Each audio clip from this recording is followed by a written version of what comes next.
Siempre que hablo de este tipo de cosas es importante hacer un hincapié en que la práctica católica, la religión católica o la historia católica nunca ha sido lineal. Siempre ha tenido como vertientes y cosas que el día de hoy podrían parecernos una tontería y decir, pero es evidentemente católico, ¿dónde está la herejía? En aquel momento sí pudo llegar a ser considerado como herejía, sobre todo cuando empezamos a hablar de personas racializadas. Y por el otro lado, no es lo mismo o no tuvo la misma constitución la Inquisición en países diferentes, incluso dentro del mismo continente. Por ejemplo, la Inquisición en México fue muy diferente que la Inquisición en Perú, que es donde Santa Rosa de Lima aparece.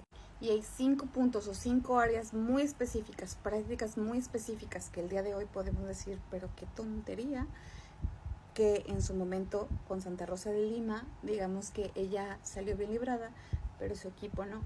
La primera es que ella se autoflagelaba o tenía penitencias extremas, por así decirlo.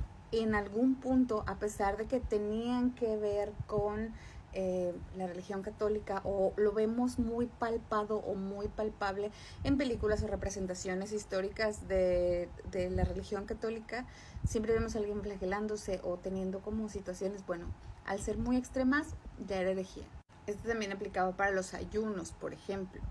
Por el otro lado, al ser ellas ser racializadas, su equipo no necesariamente tenía para cubrir la dote, entonces a pesar de que tenían entrenamiento eclesiástico, no tenían un rango, no tenían un velo, se les consideraba donadas, es decir, que alguien las donaba, pero ahora eran esclavas o sirvientas del monasterio, sin pasar a ser parte del monasterio. Entonces, hablar públicamente de Dios al ser mujer, ser racializada y no tener un grado eclesiástico también era considerado herejía en algún momento. La reclusión y la vida de, digamos, de ermitaño, vida hermética, ellas tenían algo que se llamaban sus celdas. Entonces, al ser las sirvientas, ellas tenían que entrar y salir, pero si ellas decidían aislarse, también era herejía, a pesar de que Santa Rosa de Lima lo hacía, por ejemplo. Y ligado a estos puntos anteriores, Santa Rosa de Lima es considerada o es relacionada con el cuidado de los enfermos. Entonces, si tú cuidabas enfermos sin una autoridad eclesiástica, que ellas al ser racializadas no lo tenían, también era herejía.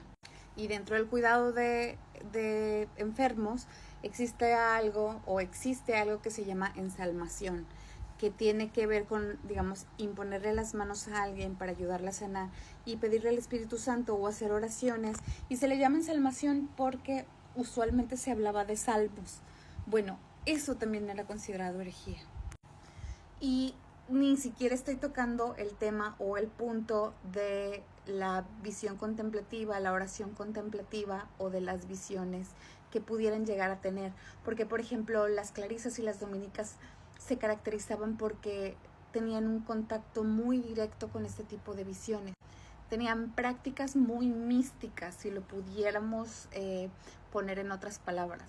Entonces, si bien su equipo estuvo con Santa Rosa de Lima cuando Santa Rosa tenía como este tipo de prácticas o le permitían tener este tipo de prácticas, porque al ellas hacerle todo, Santa Rosa se podía dedicar únicamente a la oración. Bueno, cuando ellas se dedicaban a la oración, pues era herejía.